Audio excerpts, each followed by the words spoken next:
National Senator Bridget McKenzie has recently criticised Prime Minister Anthony Albanese, calling him UN Australian and elitist, in response to his remarks on beach culture.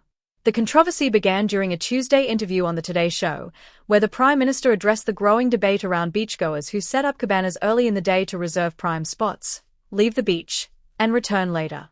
Mr. Albanese, while discussing the issue, emphasised that beaches belong to everyone, likening Australia's coastline to a shared treasure that should be equally accessible. Reserving a spot undermines the principle of fairness, he stated. His comments sparked significant online discussions and drew criticism from McKenzie, who accused the Prime Minister of being dismissive towards Australians who use cabanas to enjoy the beach. Taking to social media, McKenzie labelled the Prime Minister's perspective divisive. Sharing a piece from the Daily Mail by journalist Peter Van Onselen, she commented that Mr. Albanese was looking down on sun-smart Australians who don't have ocean view homes but still want to enjoy the beach. McKenzie also referenced the Prime Minister's recent purchase of a 4-bedroom ocean view property in New South Wales, calling out what she described as a disconnect between his remarks and the realities of everyday Australians. However, her critique didn't go unnoticed, with several social media users pointing out that McKenzie herself owns multiple properties, including investment homes in Melbourne, a family residence in regional Victoria, and another property in Canberra. In response to the backlash, McKenzie clarified her comments to news.com.au, stressing that her criticism wasn't about Mr. Albanese's property purchase but rather his shaming of beachgoers who use cabanas. Reflecting on her own childhood, McKenzie contrasted past beach practices, such as assigning someone to guard belongings, with the modern use of shade tents. Not everyone can afford an ocean view home. Many Australians use cabanas to create their own slice of paradise, she argued. Beach etiquette has also come under scrutiny in recent years, with some US authorities introducing measures to curb beach spreading.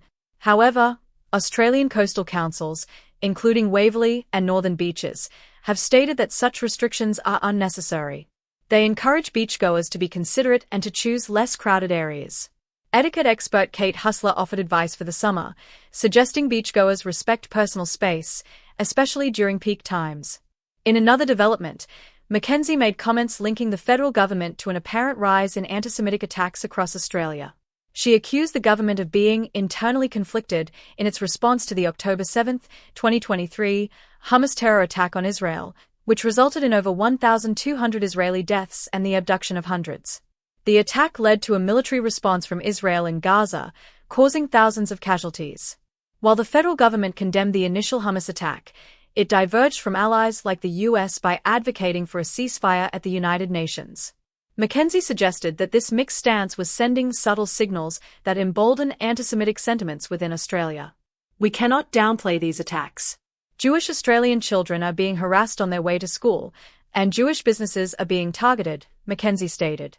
She also alleged that the government had issued visas to individuals with ties to terrorism, though she did not provide evidence for this claim. Meanwhile, renowned comedian Sean McAuliffe offered a lighter perspective during an interview under a favourite tree in Willistown, a bayside suburb of Melbourne. Known for his wit and introspection, McAuliffe reflected on his 25-year relationship with Willistown, a location he discovered while filming the beloved TV series Sea Change. At 62, McAuliffe remains a prominent figure in Australian entertainment, despite stepping back from his long-running show Mad as Hell. Speaking candidly, he shared how the decision to leave the show allowed him to focus on family, travel, and reassessing his career. It wasn't about stepping away completely, it was about finding new challenges, he explained.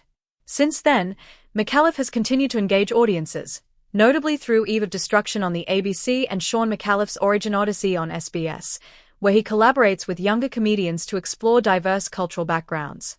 Reflecting on this stage of his career, he shared, "The drive has shifted.